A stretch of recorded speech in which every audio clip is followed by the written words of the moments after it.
Halo semuanya.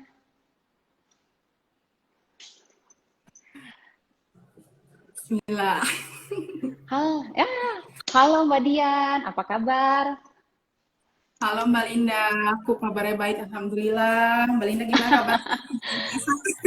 Baik, sehat. Sehat? Puji Tuhan. Iya. Alhamdulillah. eh Terima kasih nih udah pada, ini udah pada beberapa join ya. Jadi kita hari ini, aku Linda dari Lelbo dan hari ini ada Mbak Dian.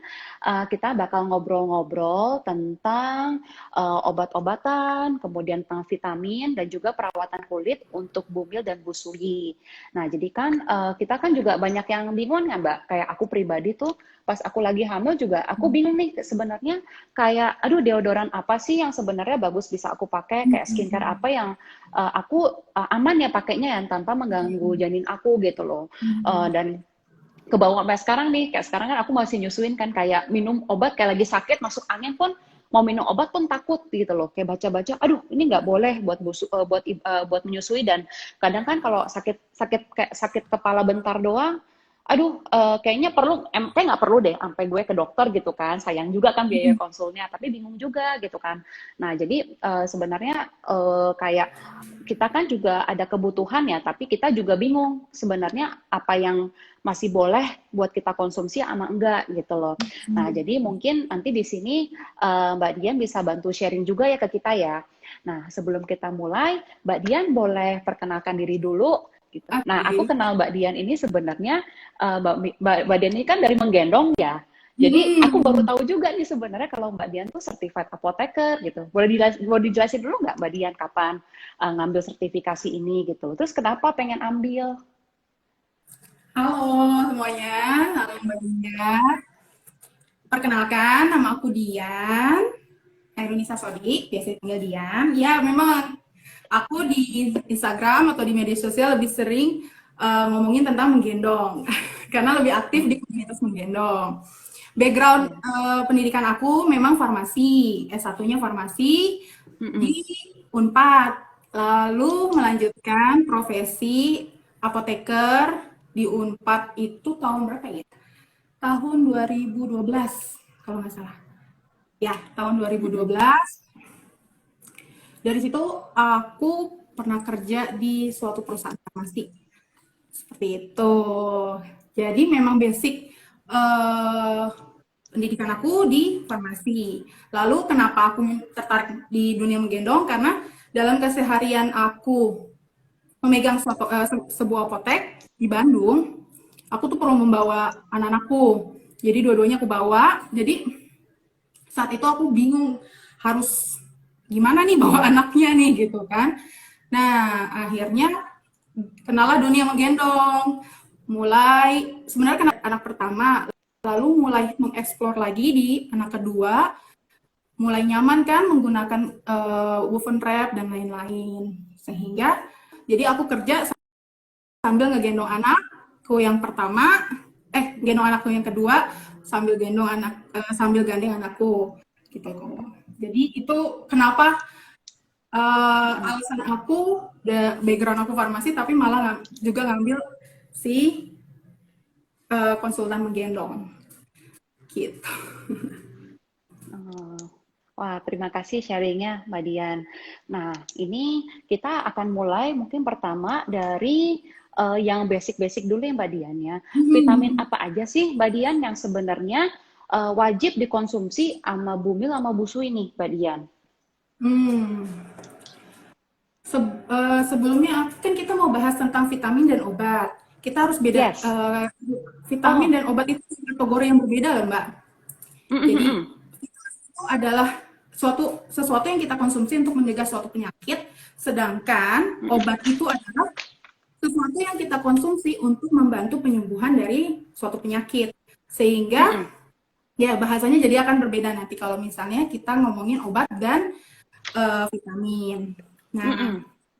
nah kalau misalnya vitamin yang kita biasa konsumsi untuk busui, untuk bumil terutama, itu yang Mm-mm. pertama adalah asam folat, ya kan? Asam Oke. folat itu Mm. dibutuhkan untuk mencegah sistem cacat dari sistem saraf janin kita, ya Mm-mm. kan? Jadi makanya banyak Mm-mm.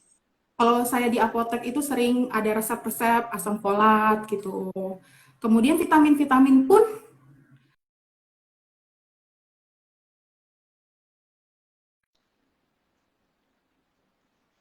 vitamin, vitamin mikronutrien kayak vitamin A, D, Mm-mm. Mm-mm. kemudian B1, B6 itu sering diresepkan juga Mm-mm. oleh dokter untuk Oke. menambah nutrisi si ibu kan untuk membantu Mm-mm. perkembangan dari bayi di dalam kandungan. Tapi Mm-mm. banyak yang suplemen-suplemen yang sudah mengandung semua itu, Oh ya kan? ya. Jadi Mm-mm. nah, Mm-mm. nah, jadi kadang-kadang dokter cuma meresepkan satu untuk Mm-mm. suplemen vitamin kehamilan. Nah, Oh. yang ketiga Mm-mm. itu yang sering dihadapkan oleh ibu hamil adalah anemia kan, makanya perlu Ya. adanya suplemen zat besi. Oh. Hmm. Suplemen zat besi kan. Em, Tergantung dari biasanya kita harus tahu apakah kita lemas, ya kan? Biasanya tuh keluhannya lemas, sering pusing, matanya sering berkunang-kunang, mualnya itu kayak lebih mual dibandingkan trimester pertama gitu. Mm-mm. Jadi itu perlu dipertimbangkan untuk apakah perlu menggunakan suplemen zat besi. Nah, itu Mm. karena alasannya karena mungkin ada defisiensi kehamilan karena pertama karena kita makannya nggak benar, kurang bergizi Mm. kah, kurang sehat, atau dan di kehamilan itu membutuhkan oksigen yang lebih tinggi. Mm-mm. Jadi plasma darahnya itu kan meningkat, eritrositnya juga. Jadi volume plasma darah meningkat, eritrositnya turun, itu yang menyebabkan penurunan dari HB, hemoglobin tersebut. Mm-mm. Gitu. Nah, jadi ya kira-kira sih itu. Jadi memang suplemen itu tergantung kebutuhan dari setiap pasien kan. Uh-uh. Oke. Karena misalnya Berarti ada kalau juga ya pasien yang kenapa Mbak? Sorry. membutuhkan penguat janin. Mm-mm. Ah iya Biasanya iya iya. Aku sempat dengar. pasien yang membutuhkan penguat janin biasanya diberikan untuk pasien-pasien yang memang pernah mengalami keguguran Hmm. atau memang yang kerjanya memang butuh ekstra gitu kayak mungkin dia kerja di jarak yang jauh, kemudian Mm-mm. apa namanya kelelahannya itu kayaknya bakal mempengaruhi gitu. Nah itu perlu. Jadi ketika Mm-mm. konsul ke dokter, kita perlu juga kayak menjelaskan riwayat penyakit pertama tuh. Mm-mm. Riwayat penyakit kita tuh harus dijelasin. Kemudian kegiatan kita tuh sehari-hari kayak gimana? Apakah kita bekerja sebagai apa, ataukah cuma ibu rumah tangga gitu. Jadi Oh. dokter perlu tahu gitu loh. Sebenarnya kegiatan kita tuh apa gitu. Jadi dokter juga bisa mengantisipasi apakah kita perlu vitamin tambahan, Mm-mm. suplemen tambahan untuk menguatkan tubuh kita. Kemudian ya kalau misal tubuh kita kuat, insya Allah janin juga ikan lebih kuat. Oh, oke. Mbak, aku mau tanya tadi ya untuk vitamin deh. Berarti untuk bumil dan busu itu sebenarnya dianjurkannya itu asam folat. Sorry, itu bumil ya, lebih ke bumil dulu ya. Iya. Asam folat, vitamin A, vitamin D, B1, Mm-mm. B6 sama zat besi nih. Nah, kemudian kan banyak juga yang kayak kayak campaign ya marketing tentang kayak DHA, kemudian kalsium. Nah, DHA kalsium ini sebenarnya pas hamil itu wajib nggak sih atau dia tambahan aja sebenarnya sistemnya? Kalau kalsium setahu aku, oh iya, oh, benar-benar ditambah benar Mbak Linda. Yang Mm-mm. tambahan lagi adalah kalsium. Kalsium itu juga butuh Kalsium ya. pertumbuhan tulang Mm, kita, pertumbuhan janin mm, kita, otot-ototnya. mm, Kemudian kalau DHA itu maksudnya kan minyak omega 3 ya. mm, mm, mm. Nah, itu juga untuk daya tahan tubuh juga sih sebenarnya. Dan Oh, oke. sebenarnya omega 3 itu aku minumkan untuk diriku sebagai vitamin, sebagai imunitas, menjaga imunitas. Itu hamil nggak hamil aku Oh, minum gitu loh. oh, Bahkan anakku oke. pun aku kasih ya yang buat anak-anak ya, omega 3 itu untuk anak-anak karena memang daya tahan tubuh kita eh, lebih terjaga gitu loh. Kalau aku lebih ke omega 3 ya untuk imunitas dibandingkan vitamin C. Jadi Oh, oke. Oh ya, tadi aku mau tes vitamin C juga. Vitamin C berarti lebih lebih penting. Oh, bukan lebih penting sih. Mungkin lebih berperan dalam imunitas sebagai omega 3 ya dibanding vitamin memang C. kalau vitamin C mungkin kita bisa dapatkan dari makanan ya Mbak ya, atau Ya. Oh. konsumsi. Nah ya kan, ya lebih bisa. Bahkan cabai juga itu vitamin C-nya banyak banget. Iya, ya. Ya jadi bisa Oh, ini iya ya. mungkin kita lebih sering, kalau buat saya lebih lebih kesulitan apa namanya omega 3 gitu. Jadi saya lebih banyak intake, nggak lebih banyak ya.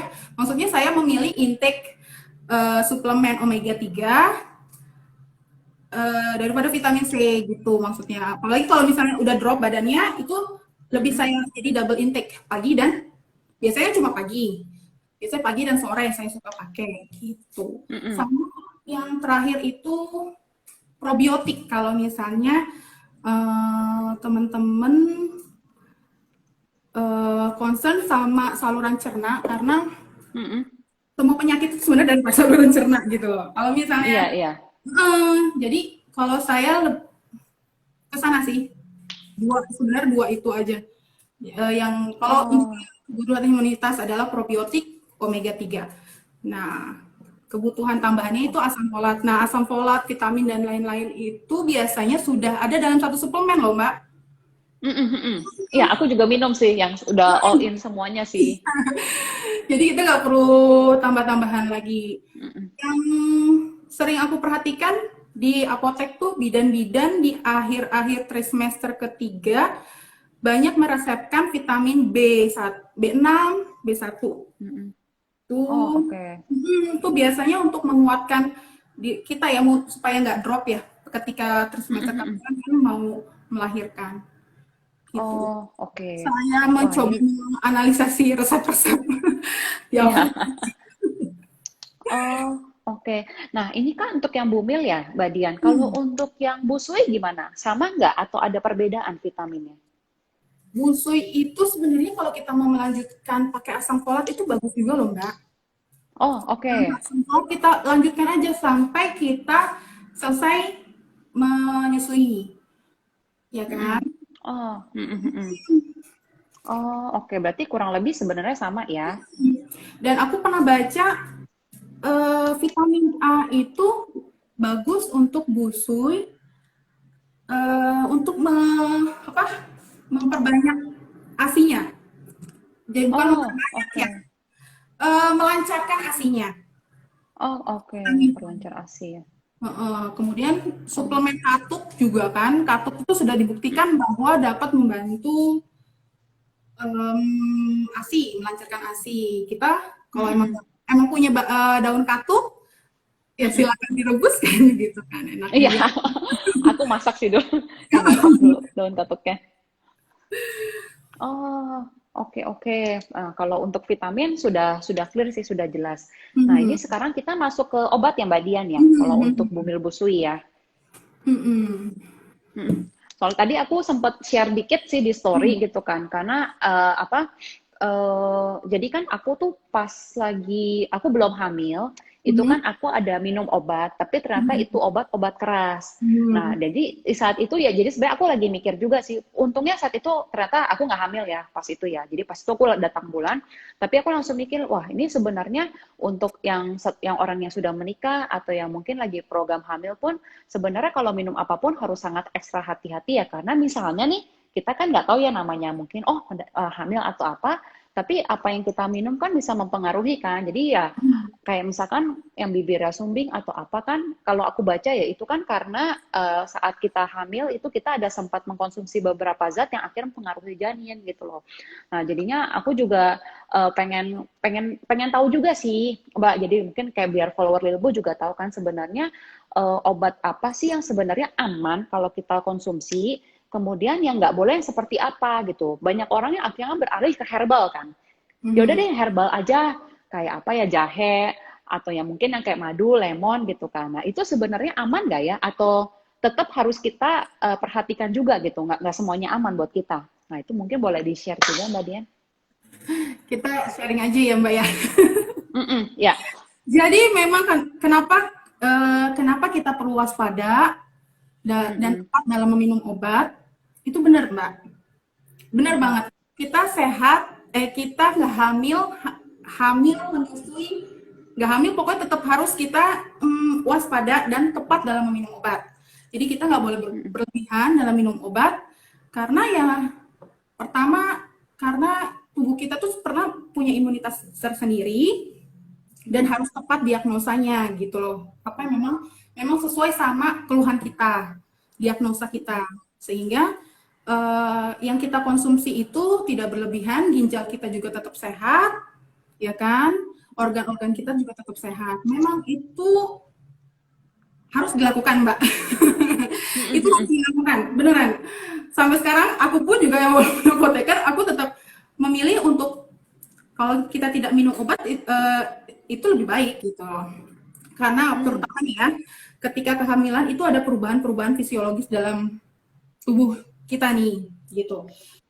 Seperti kita adanya perubahan pergerakan dari saluran cerna kita. Berubah nih saluran cerna kita. Kemudian kecepatan absorpsi dari obat juga berubah karena volume plasma darah kita meningkat ketika kita hamil, gitu. Jadi memang ada beberapa perubahan dalam fisiologis sehingga membuat obat-obat itu di dalam tubuh itu berbiotransformasi. Dan sebagian besar obat-obat itu masuk ke plasenta. Sebagian besar kan ikut masuk ke plasenta. Nah, efeknya itu ada yang menguntungkan dan ada yang bisa tetragenik. Gitu. Aduh, apa tuh Mbak? Aku jargon. Itu yang bisa membuat genetiknya si janin tuh jadi berubah genetiknya. Ya maksudnya bibir cacat apa kan. Nah, terutama di trimester pertama. Itu sebaiknya kita harus mengusahakan tidak minum obat gitu kan. Harus menjaga lah secara tubuh kita untuk fit dan makanlah makanan yang bergizi gitu. Nah, obat itu ada kategorinya sebenarnya Mbak terhadap risiko kehamilan. Kategorinya itu ada yang kategori A, D, dan X. Ada 5 kategori. Itu berdasarkan resiko dari hasil penelitian. Kalau A itu yang aman. Jadi di hewan percobaan, di ibu hamil dan janin trimester pertama itu udah terbukti aman untuk kategori A. Untuk kategori B itu dia di hewan percobaan itu sudah tidak menunjukkan adanya resiko, ya kan? Tapi dia tidak punya nih bukti studinya di ibu hamil trimester pertama. Itu kategori B.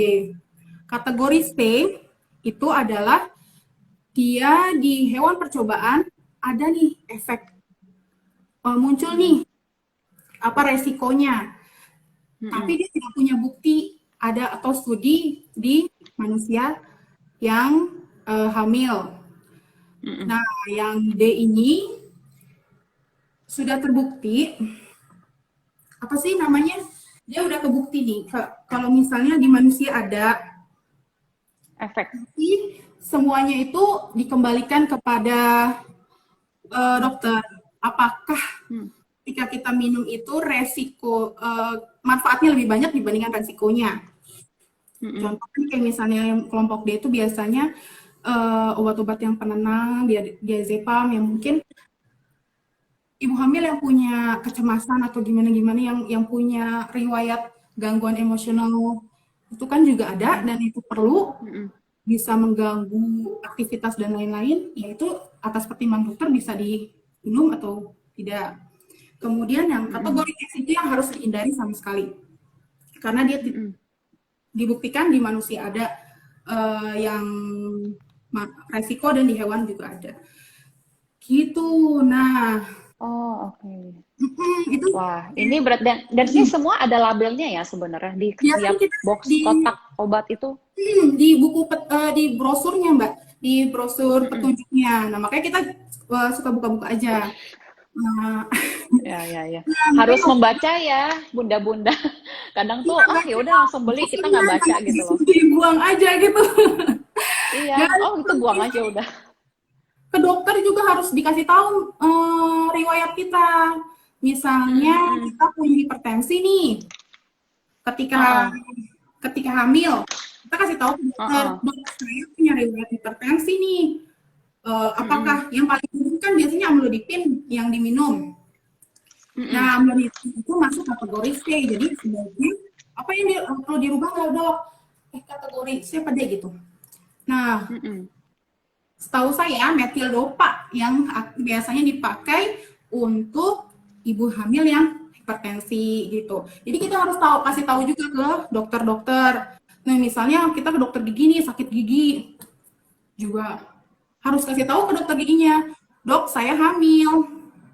Oh, Mm-mm. misalnya apa perlu tindakan apa tidak? Kalau misalnya tidak, misalnya rasanya nyeri banget, biasanya dokter gigi ngasihnya asam mefenamat paling umum ya. Nah, Mm-mm. asam mefenamat itu tidak dianjurkan untuk ibu hamil, ganti ke karena kategori C kalau nggak salah, ganti ke misalnya cuma paracetamol yang paling aman untuk ibu hamil. Jadi ya, Oh, oke. makanya kalau misalnya kita ke dokter harus ada konsultasi lebih lanjut. Yang paling berat itu Hmm. adalah kalau yang flu ya, karena banyaknya di situ obat-obat obat-obat yang buat menekan saraf ya. Om. Jadi kayaknya kalau obat flu nggak dianjurkan untuk membeli walaupun dia itu mas logonya biru. Oh, oke, oke. Kalau tadi kan paracetamol itu kalau misalnya kayak demam, sakit kepala gitu ya, Mbak ya berarti ya? Nyeri, Atau hanya anti nyeri untuk juga. nyeri, buat nyeri ya? Hmm. Hmm, oke, buat nyeri ya. Tapi kalau untuk batuk pilek itu sebenarnya kurang ya, kurang disaranin ya, biarpun dia logo biru ya. Logo biru itu kan jadi dalam obat itu ada logo, ada 4 logo sebenarnya Mbak.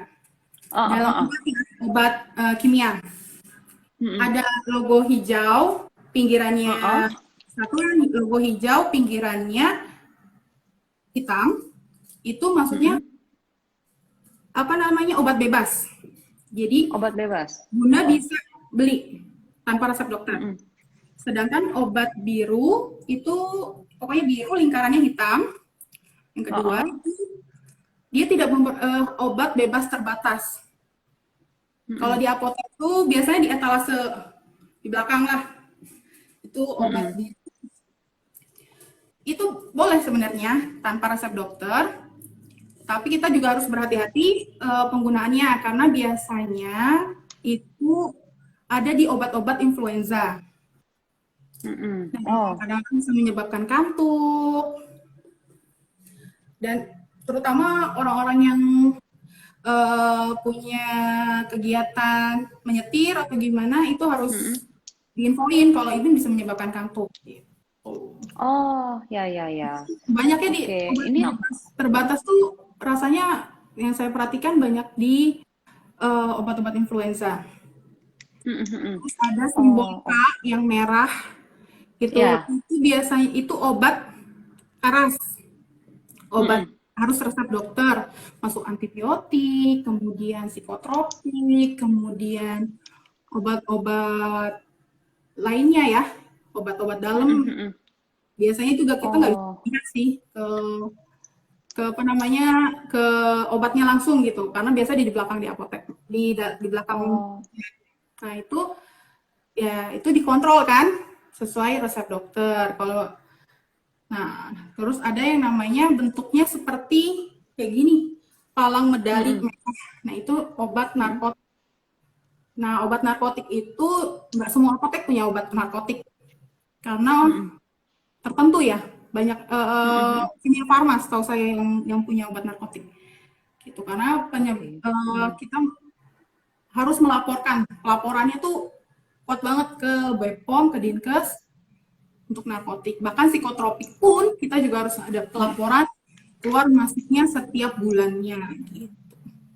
Oh, Jadi oke. harus hati-hati kalau Eh, misalnya di obat. oh, oke, oke. Nah, kalau misalkan ini yang untuk obat ya, Mbak. Kalau Hmm. misalnya untuk yang herbal, contohnya yang Hmm. kayak ramuan tradisional ya, kayak mungkin kayak kunyit ya, jahe, kayu Hmm. Hmm. manis, kayak temulawak, jahe. Hmm. Nah, itu kurang lebih sebenarnya kalau buat bumil busui itu aman nggak sih? Karena sebenarnya kan karena banyak yang pengen menghindari obat-obat kimia ini, akhirnya beralih ke herbal. Tapi Iya, sebenarnya herbal ini tuh ada efek sampingnya nggak ya untuk bumil dan busui ini? Akan pengaruh ke janin dan ASI nggak ya gitu?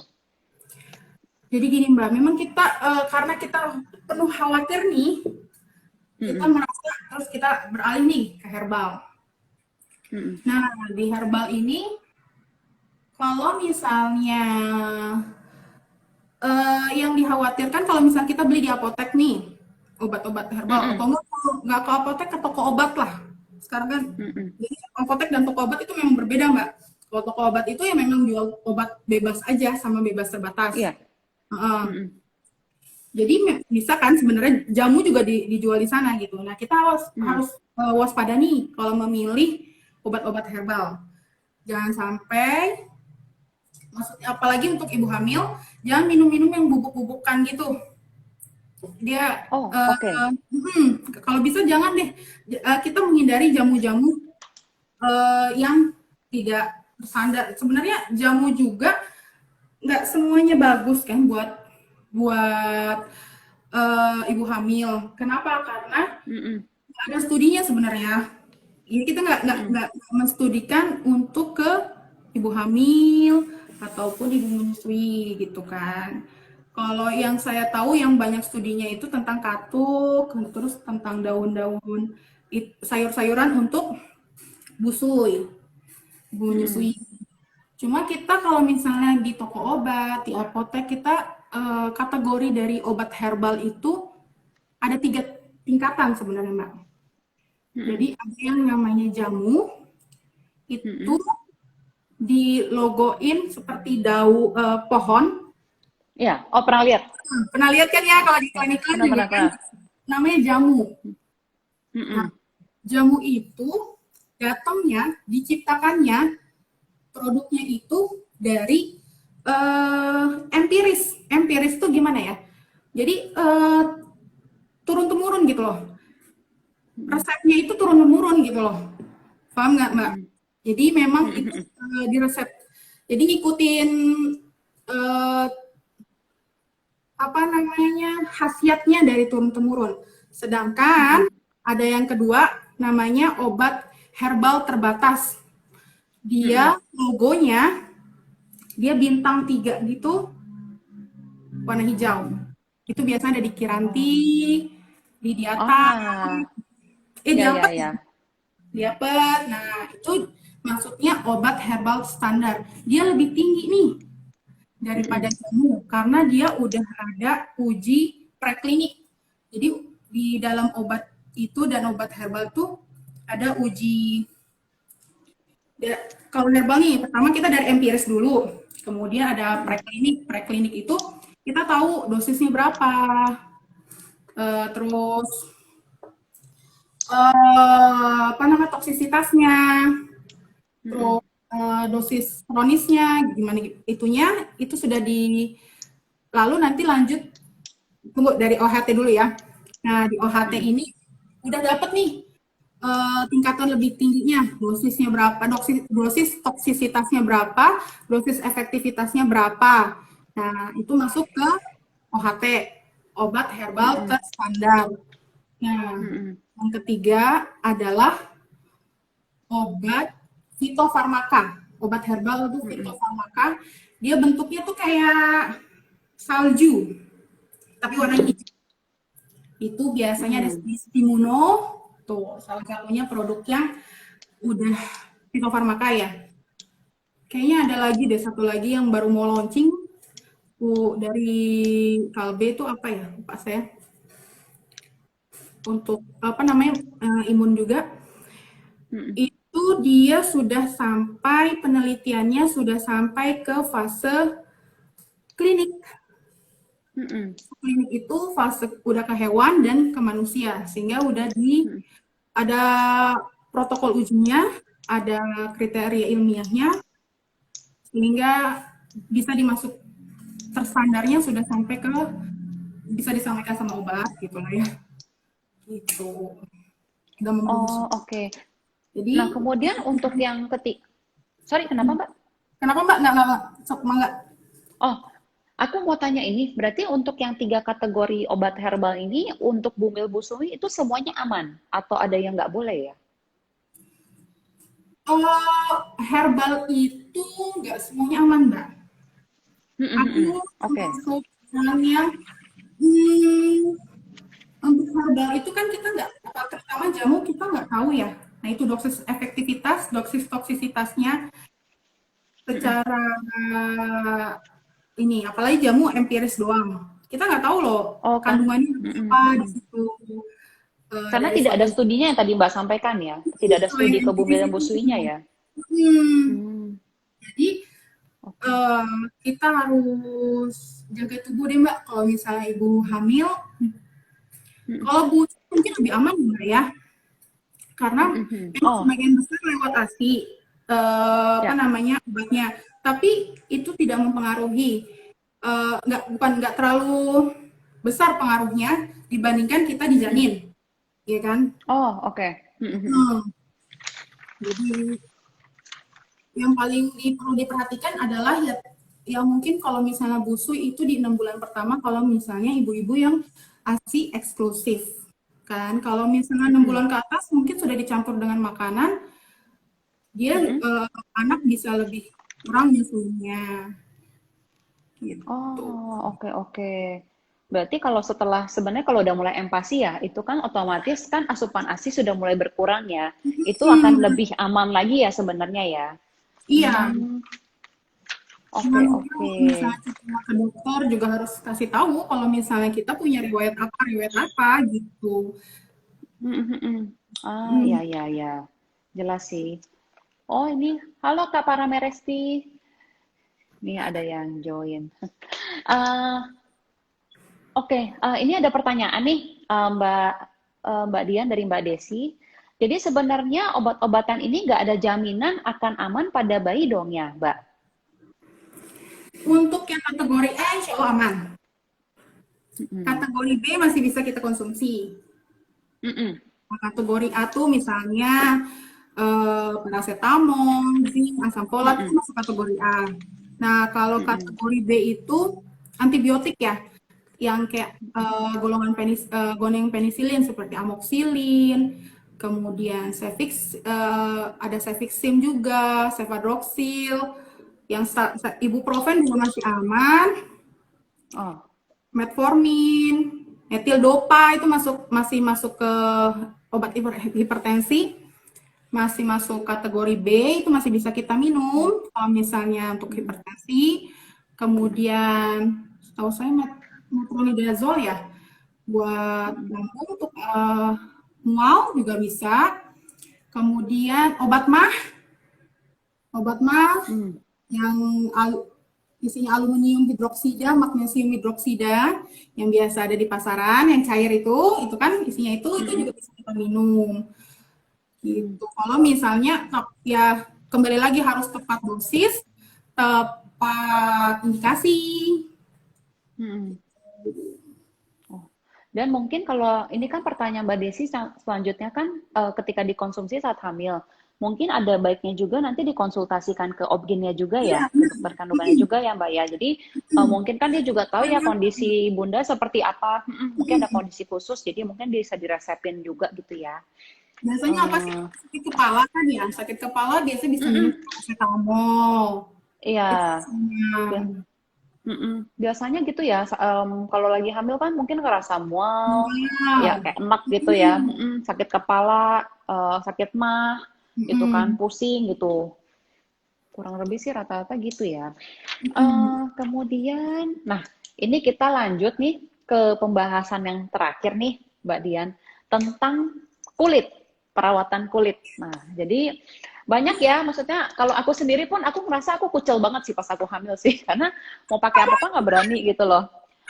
Jadi mau make up, kayak make up tuh kayak ya acara penting gitu kan. Ah, aku baru make up atau misalnya oh ada photoshoot, oh ya udah make up. Tapi abis itu pun juga langsung cuci Langsung. muka gitu loh. Karena parno gitu loh. Jadi kayak banyak yang bilang kayak talk, kayak bedak talk itu nggak boleh. Terus ada yang bilang deodoran hati-hati, ada yang mengandung aluminium nggak boleh. Kemudian ada yang bilang paraben nggak boleh. Nanti hati-hati kalau pakai make up, nanti mendadak ada kandungan hidroquinone lah, ada apa segala macam. Nah, itu kan akhirnya banyak bumil tuh yang akhirnya udah mendingan aku nggak usah pakai apa-apa deh biar aman gitu kan. Tapi kan maksudnya sebenarnya kan mungkin nggak harusnya seperti itu ya, tapi karena kita nggak tahu aja ya Mbak gitu.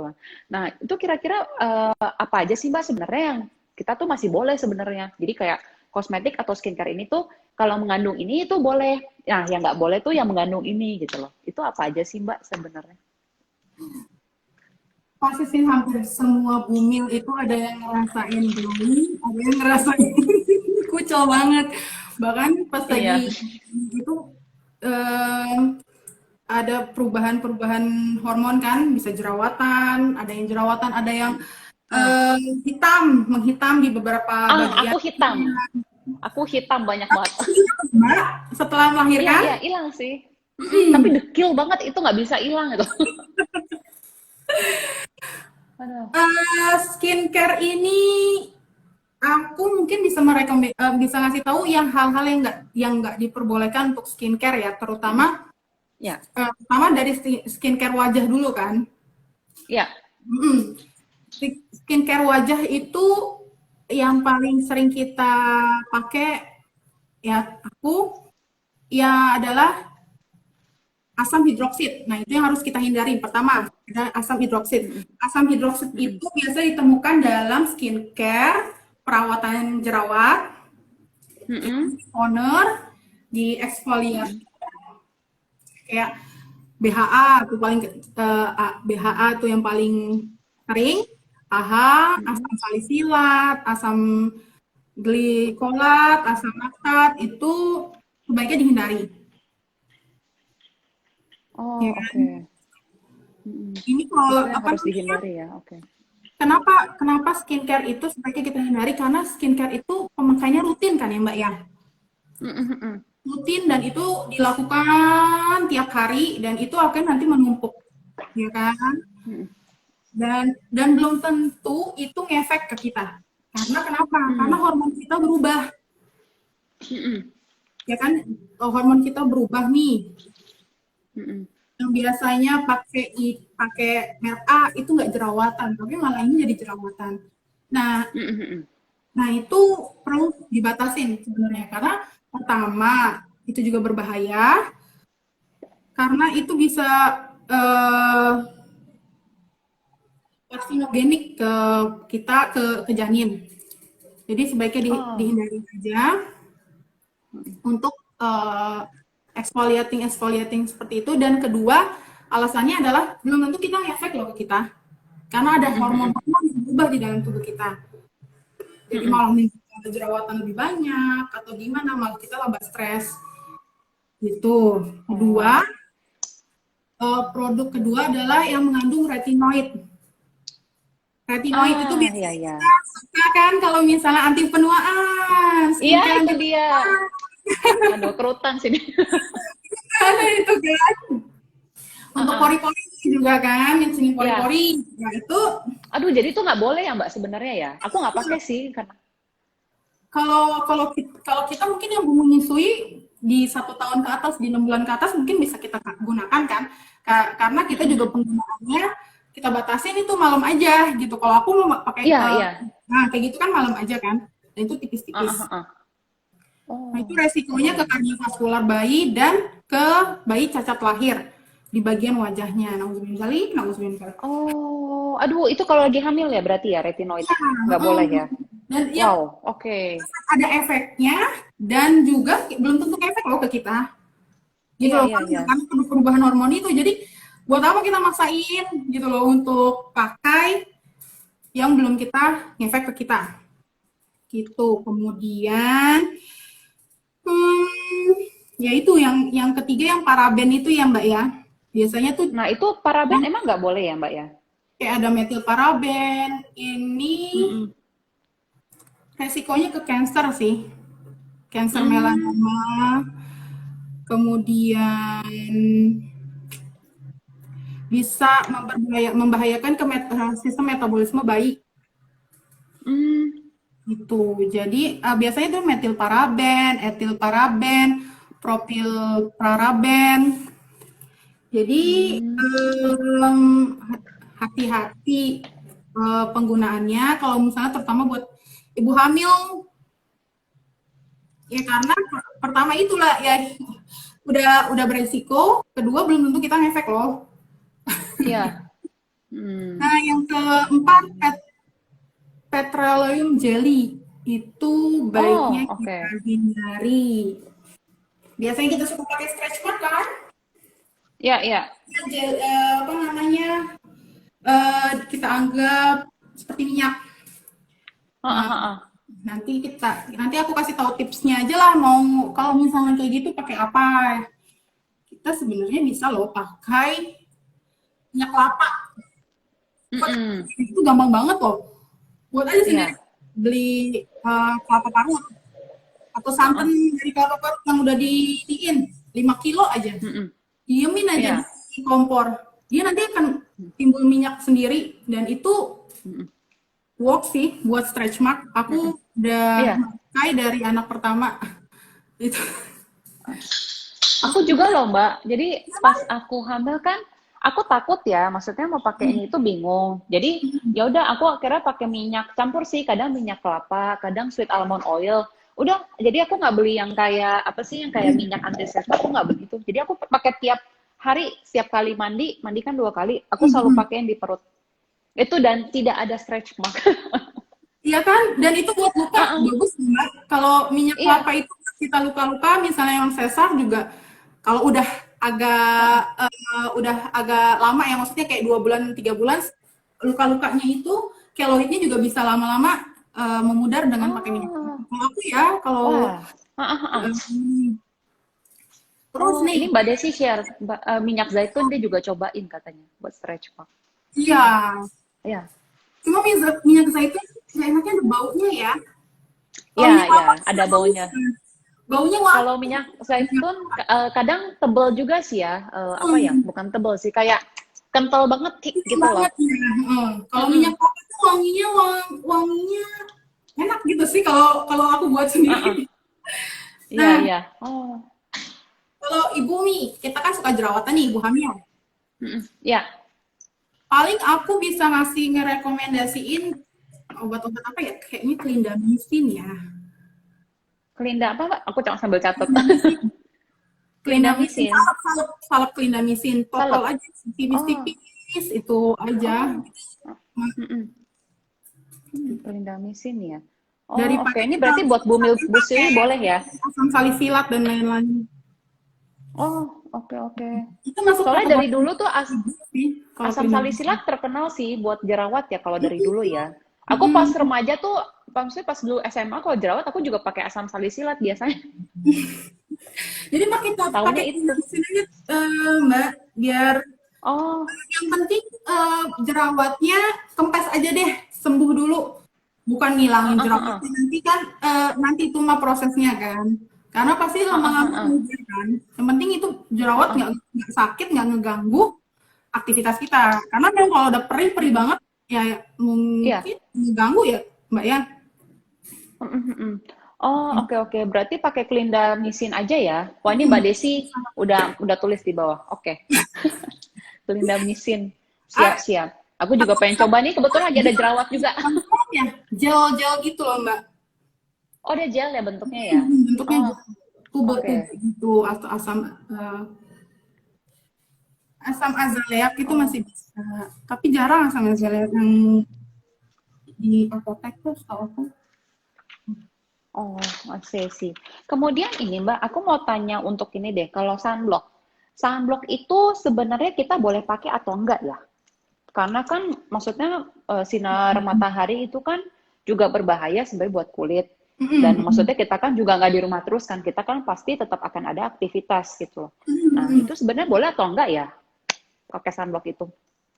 Nah ini aku belum bisa jawab sih Mbak yang ini. Tapi memang Mm-mm. di di Kemenkes ada dituliskan kalau oxybenzone untuk zat yang Mm-mm. oxybenzone. Cuma kalau misalnya Mbak kalau misalnya beli tabir surya cari Mm-mm. yang nggak ada oxybenzone-nya deh. Yang nggak ada oxybenzone ya berarti ya? Aku baca Oh. memang di Kemenkes ada di oxybenzone itu yang dihindarkan dari tabir surya karena bisa Hmm. menyebabkan mengganggu sistem endokrin. Takutnya Oh. merusak keseimbangan hormon ketika kehamilannya dan gangguan kesehatan dari si janinnya. Coba dicari Oh, oke oke. ada oxybenzone nggak di ininya gitu. Kalau emang nggak ada, insya Allah itu salah satu yang diiniin kan tadi parafinnya mungkin ada nggak gitu kan karena kan pasti dia untuk Mm-mm. awet kemudian Mm-mm. oxybenzone ada nggak gitu kalau misalnya dari itu nggak ada ya insya Allah mudah-mudahan aman gitu. Mm-mm. Ke yang Oh, enggak tadi kan oke. kemarin tadi nggak bahas kan yang aluminium hidroksid ya Ya, untuk deodoran, iya.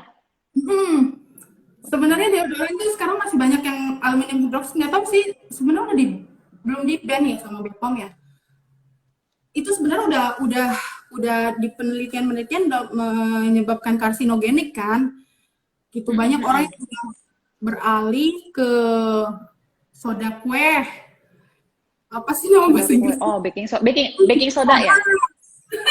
Ah, ah, ah. itu kan banyak yang bisa beralih ke Iya, sekarang udah ada yang food grade kan ya, pada bisa iya. pakai itu. Nah, aku punya tips sih sebenarnya kalau misalnya untuk ibu hamil dan ibu menyusui, kalau misalnya kita nih pasti ada ngerasa bau badan kan, karena keringat kita tuh ketika hamil itu lebih banyak, terus apalagi pas busui. Keringat Mm-mm. kita banyak deket payudara, kan ada agak-agak ada rasa asam-asam dari susu. Ya, ya, ya, ya, ya. Rasa rasa baunya tuh bukan bau keringat yang gimana gitu loh. Kok bau Ya, asam kan ya, ya? ya, ya. Nah, akhirnya aku mencoba untuk kayak kita sering exfoliate badan kita. Scrub Mm-mm, mm-mm. kalau sebelum basah tuh kita nge-scrub, sebelum mandi tuh kita scrub aja badannya atau Mm-mm. pakai yang sikat lufah itu sebelum mandi kita Mm-mm. sikat-sikat itu ngefek ke badan kita jadi nggak terlalu sering nggak bau keringat kita nggak terlalu bau. Oh, gitu ya. Dengan Mbak sikat pakai lupa. Berarti di Sikat atau bagian ketiak, pokoknya bagian sini ya, semuanya. semuanya. Jadi tuh Semuanya. Oke. lebih enak gitu badan tuh lebih kayak nggak ngerasa tebel tebel karena daki atau gimana gitu. Oh, Jadi aku oke, tuh oke, selama oke. selama nyusuin kan aku ngerasa ini aku kok biasanya nggak sebau ini loh badanku gitu. Tapi bau Mm-mm, badanku mm-mm. itu bukan bau badan yang eh, gimana sih kalau kita bau ketek itu Ngerti, bau ngerti. bau susu gitu loh mbak Iya, bau iya, susu iya, iya, gitu iya. akhirnya aku mikir Oh, iya. gimana kalau aku harus ini gitu masa udah apa namanya misalnya udah pakai deodoran tapi masih bau gitu akhirnya aku mencoba untuk kayak exfoliate tubuh exfoliate aja tubuh kita pakai pakai scrub lulur tuh paling murah tuh kalau misalnya Heeh. mau itu lulur aja Se- Mm-mm, mm-mm. seminggu 3 kali seminggu 2 kali itu badan Mm-mm, kita mm-mm. enak loh mbak kerasa Mm-mm. segar bau badan nggak pakai deodoran pun kerasa nggak bau ketek juga gitu loh tapi juga nggak bau asi juga gitu seger aja Oh, gitu iya, iya. cobain deh kalau Sebenarnya ini masuk akal sih, Mbak, karena kalau bau badan itu kan sebenarnya karena keringat ketemu kotoran. Nah, kotoran itu kan sebenarnya daki kita kan ya. kaki Jadi kita dengan kita menggosok daki kita kan copot hilang pas mandi. hmm, Nah, hmm. jadi cuma keringetan, ya keringat aja, tapi dia nggak bau jadinya ya. Iya benar Ya, ya, masuk akal sih. jadi yang harus Oh, oke, dieksfoliat oke. itu badan sama muka kalau muka tuh biasanya Oke. kita kan nggak boleh tuh pakai BHA Iya. AHA ya kan biasanya pakai Mm-mm. kalau misalnya kita ini pakai toner-toner yang exfoliate kita lakukan aja exfoliate secara fisik ya kan Mm-mm. bisa pakai biji kopi pakai kopi atau pakai Mm-mm. scrub scrub halus Mm-mm. ketika ini. Jadi ya menjaganya ketika kita hamil, sering cuci muka 2 kali, nge-scrubbing itu misalnya seminggu 2 kali muka ya Mm-mm. kan, supaya nggak tambah kotor, nggak tambah jerawatan. Kalau misalnya memang Mm-mm. jerawatan itu muncul terus, ya kasih aja Mm-mm. contoh clindamycin, apa gel clindamycin, udah itu termasuk perawatannya mungkin ya, perawatan kulit untuk dunia muka. Kalau misalnya Oh. mau sunblock, cari yang si benzennya sama metil parabennya nggak ada. Mm-mm. Kemudian Oh. kalau misalnya buat perawatan badan nih, kadang suka hitam-hitam. Sebenarnya normal ya hitam-hitam itu Mbak. Karena Iya, masa cuman kan kayak berbulan-bulan kan, kayak aduh ini gimana nggak sih? cuma yang paling mengganggu adalah bau badan. Nah itu bisa Mm-mm. pakai kita nge-scrubbing, mau pakai lulur kah atau pakai lufah itu. Ya aku lupa ini baru-baru ini aku pakai, tapi biasanya aku nge-scrub sih. Itu enak banget, seger, badan Mm-mm. kita juga walaupun keringetan tapi nggak bau yang nggak ngenakin gitu. Iya. Wah, ini thank you banget. Tipsnya tuh agak di luar ekspektasi aku sih, tapi wow, aku amazed banget sih. Kayak aku kira, oh gini, oh ternyata kita cuma dengan menyikat aja tuh malah bisa menghilangkan bau badan loh, mengurangi gitu ya. Jadi nggak usah pakai ini itu sebenarnya. Karena kan aluminium itu yang setahu aku dia kan menutup pori-pori ya Mbak Dian ya. Malah itu berbahaya kan sebenarnya kan. Kalau di deodoran. Dia juga bisa menyebabkan karsinogenik kan, apalagi di ketiak Mm-mm. itu sistem endokrin di sini. Mm-mm. Jadi sistem imunitas kita juga ada di dalam ketiak di daerah ketiak ini, sehingga juga Mm-mm. ya cukup membahayakan ada di sini sih. Ini kalau Ya, misalnya kita ya. lagi masak badan, coba pencet ini, sakit Mm. loh. Oh, Pencet di oke, sini. di sini ya. Kalau kita Mm-mm. nggak enak badan, coba pencet ini. Sini, sini, di sini ininya sistem salah satu di sini ini sakit loh. Kalau misalnya udah nggak enak badan aja, pencet di sini pasti kayak, oh ini sakit, oh ya kita lagi nggak enak badan nih, oh butuh istirahat nih. Mm-mm. Itu ada alarm-alarm tubuh kita yang memang dikasih Tuhan lah untuk beristirahat gitu. Kalau kita kelelahan atau Mm-mm. kita kecapean, biasanya di bagian sini tuh sakit banget. Oke, oke. Siap-siap. Aku udah jelas banget, Mbak Dian. Thank you penjelasannya. Super detail, Mudah-mudahan super termasuk. spesifik, jelas, jelas banget. Nanti yang nggak sempet ikut live IG, kalau nggak nonton dari awal sampai akhir, nanti ini aku bakal save. Nanti aku akan taruh di IGTV-nya Lilbu. BTW, thank you banget, Mbak Dian. Waktunya ya udah bisa ngobrol-ngobrol, sharing juga ilmunya. Jadi buat yang bumil busui yang dengerin juga dapat banyak ilmu juga, pencerahan. Siapa tahu bisa langsung praktekin. Aku pun kayak langsung mau praktek nih. Aku mau nyari ini yang namanya tadi Apa? clindamycin. Aku mau coba langsung. Thank you banget infonya. Ada Nanti buat mulus banget. kenapa? Kayaknya Mbak nggak ada Aku jerawat. lagi ada satu. Aku lagi ada satu ketutup cahayanya. Gitu. Thank you banget semuanya. Nanti kalau misalkan buat kalian yang mau misalkan ada ide atau ada masukan buat topik-topik untuk IG live kita, nanti langsung DM aku aja di Lilbu. Sekali lagi thank you waktunya Mbak Dian dan selamat weekend semuanya. Dadah. Mbak Linda semuanya, semoga bermanfaat. Bye, Amin. selamat Terima kasih. Dadah.